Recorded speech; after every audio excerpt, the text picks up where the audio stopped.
Hi, my name is Marcia, and I'm from Germany. Please like and subscribe. I never knew much of my dad since he left right after I was born, so it was always just me and my mom. Mom ran the family business she'd inherited from her father, so we were pretty rich. And growing up, I had every luxury imaginable. But the one thing I longed for was a dad. I'd see other kids with their dads giving them piggyback rides or teaching them how to play soccer, and I really wanted that too. But every time I brought my dad up, it seemed to upset Mom, so eventually, I just stopped asking.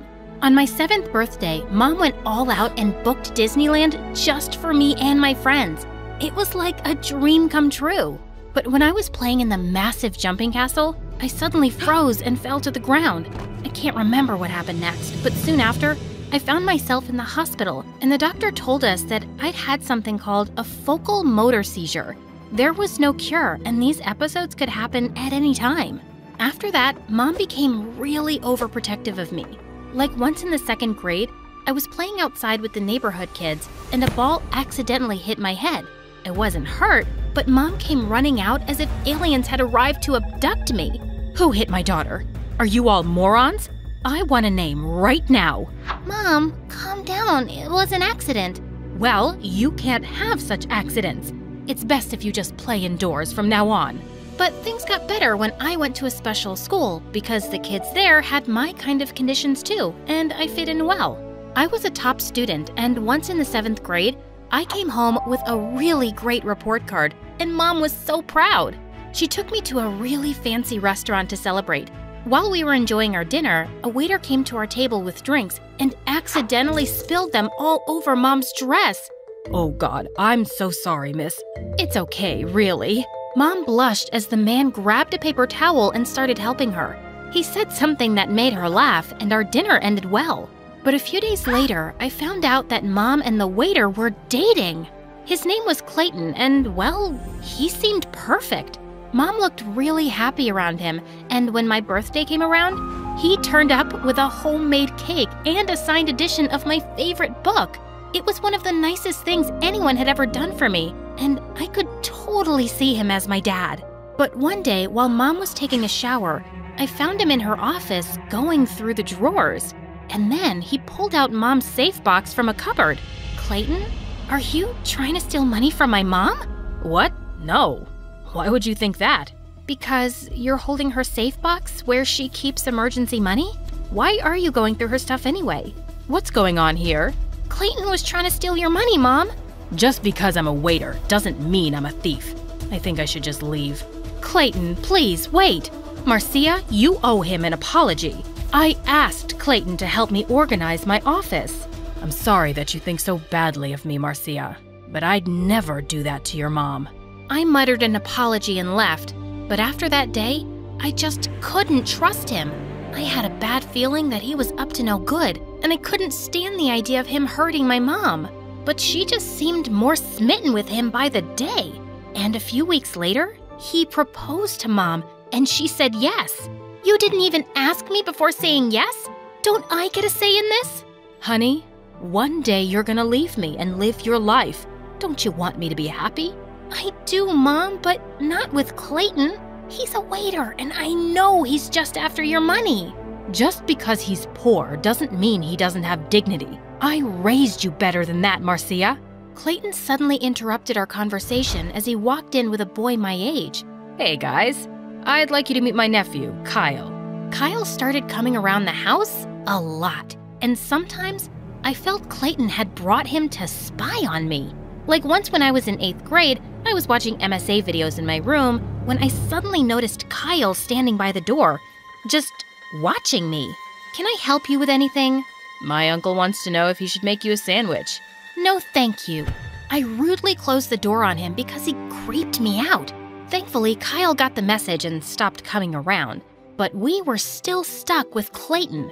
Mom seemed really happy though, so I tried to mind my own business. But one day when I was walking back from school, I saw Clayton sitting in his car with another woman. Oh, hi, Clayton. What's going on here? Marcia, meet my cousin. We're planning a surprise birthday party for your mom. Yeah, right. You really expect me to believe that? Of course. Why wouldn't you? Now, don't spoil the surprise for your mom, okay? I didn't believe him one bit, so I took a picture of him and the lady with my phone and started running away. But just then, I tripped over something and hit my head and ended up having an episode. I blacked out, but when I woke up, I found myself in my bed with Mom's worried face next to me. Oh, thank God you're okay. You have to be more careful, Marcia. We're so lucky Clayton was around when you had your episode, and he safely brought you home. I suddenly remembered the picture I'd taken of him with that woman, but when I looked through my phone, it was gone. Clayton, you deleted that picture from my phone. Mom, he's cheating on you with some woman. I caught him and… Marcia, what are you saying? Mom, you have to believe me. You can't trust this guy. That is enough. What is wrong with you, Marcia? Don't you think I notice how you ignore Clayton all the time? It hurts his feelings and mine. And now you're just making up stories about him to drive him away? He loves you like a dad, and he really makes me happy. But it seems like you don't care about that at all. Mom stormed off before I could say anything. Gosh, Clayton was such a snake. But I had no proof, and I had to just accept that he was here to stay. In the 10th grade, Mom decided to send me to a regular private school since my seizures were much better. I made friends quickly in my new school, and my friends even convinced me to join the cheerleading team with them. One day when I was training, I was at the top of the cheerleaders' pyramid when I lost my balance. Just as I was about to hit the ground, someone caught me. Kyle. I didn't know he went to the same school, and he was much hotter than I remembered. You should count yourself lucky that I was around. Oh, I guess I'm the luckiest girl in school. You can put me down now. I found him staring at me as I fixed my clothes. What? I think you're also the prettiest girl in school. I felt myself going a bit weak in the knees. As he walked away, he turned around to smile at me, and then he winked, and I just couldn't stop thinking about Kyle. The next day at school, I was putting things in my locker when Kyle appeared, and my heart started racing. Marcia, would you like to go out with me? What if I said no? Then you'd be the first. But I'll keep asking you till you say yes. Okay then. Was that a yes? I just smiled at him and walked off. And later after school, he joined me and walked me back home. I knew he was Clayton's nephew, but I just couldn't help being attracted to him. He had a comic side too and made me laugh all the way home. Over the weekend, Kyle and I went out to the movies and dinner, and we really connected.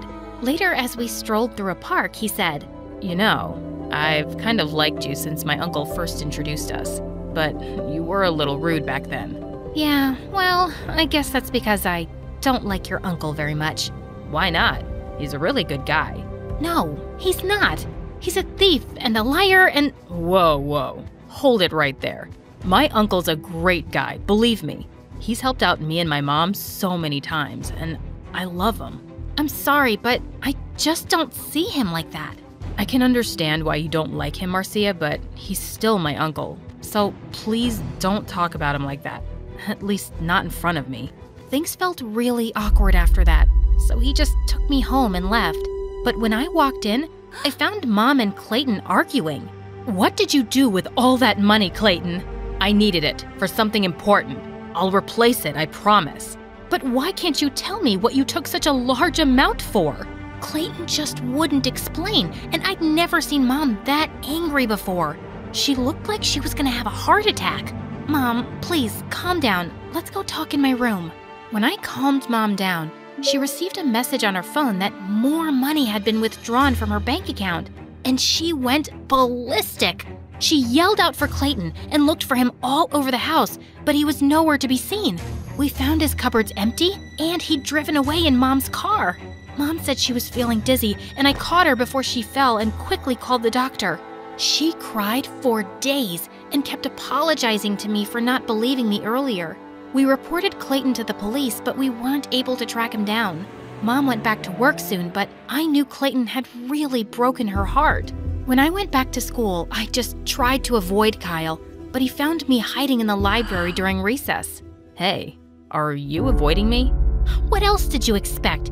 Didn't you hear about your uncle robbing us? But Marcia, that's not my fault. Yeah, but you didn't believe me when I said he isn't a saint. I don't know if I can trust you either. And I don't think we should see each other anymore. We didn't speak after that.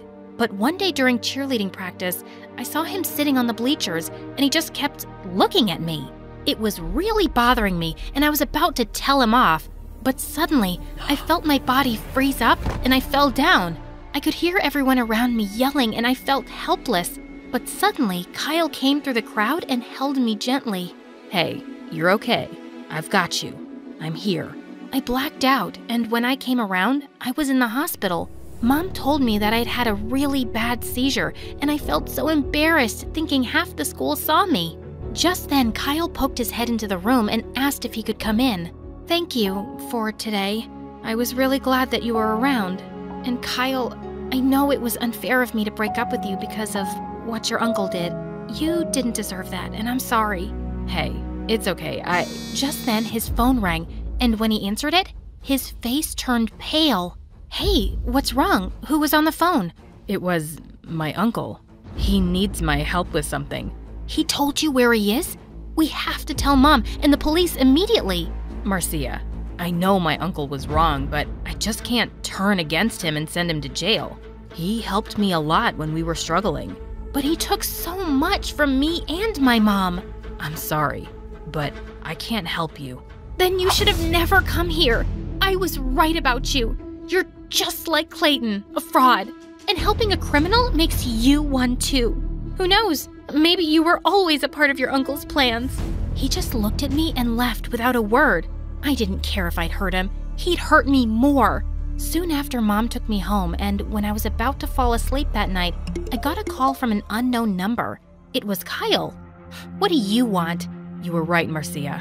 My uncle is a fraud. And now he's framed me for his crimes." "What? How?" "I can't talk for too long because I'm in jail, but you were the only one I could think of calling."